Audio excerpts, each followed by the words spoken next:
Thanks for staying with us.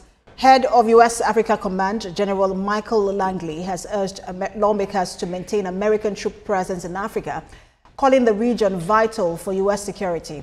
He warned that groups like ISIS and Al-Qaeda are expanding and could pose a direct threat to the U.S. Homeland if left unchecked.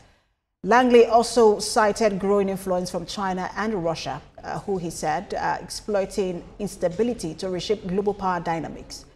The remarks come as Secretary of State Marco Rubio visits Brussels to reassure NATO allies amid concerns over potential U.S. troop courts, though no formal plans have been announced. Now, the Trump administration has dismissed General Timothy Hoff, director of the NSA and head of U.S. Cyber Command, along with his deputy Wendy Noble, according to lawmakers and former officials. Now, no official reason was given for their removal. Hoff, who had led both agencies since February 2024, played a key role in U.S. cyber defense and election security.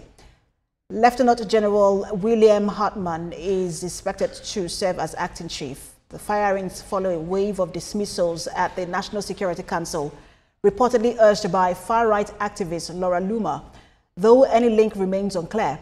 Top Democrats, including Senator Mark Warner and Rep. Jim Himes, criticized the move, calling it destabilizing. Some defense officials warn of a growing culture of fear within the Pentagon and concerns of loyalty-based purges. The NSA and Cyber Command declined to comment. And to Asia, where South Korea's President Yoon Suk-yeol has been ousted after the country's constitutional court upheld his impeachment, stemming from his invocation of martial law last December.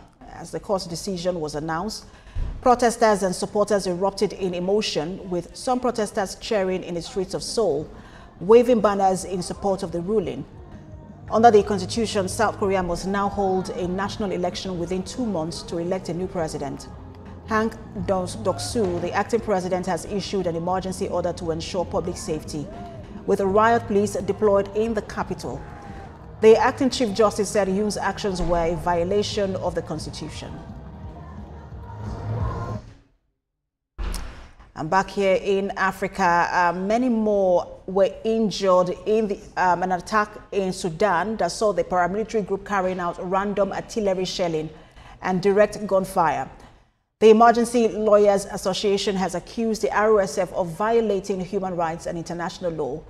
The statement added that its forces engaged in widespread looting of homes and shops, arrested several young men from the villages, and forced them at gunpoint to transport the looted goods. Many have fled to the Jabal Olia area in hopes of finding safety. Sudan is already in the grips of the largest displacement crisis to date. An estimated 8.8 million people have been forced from their homes to camps and other locations within Sudan.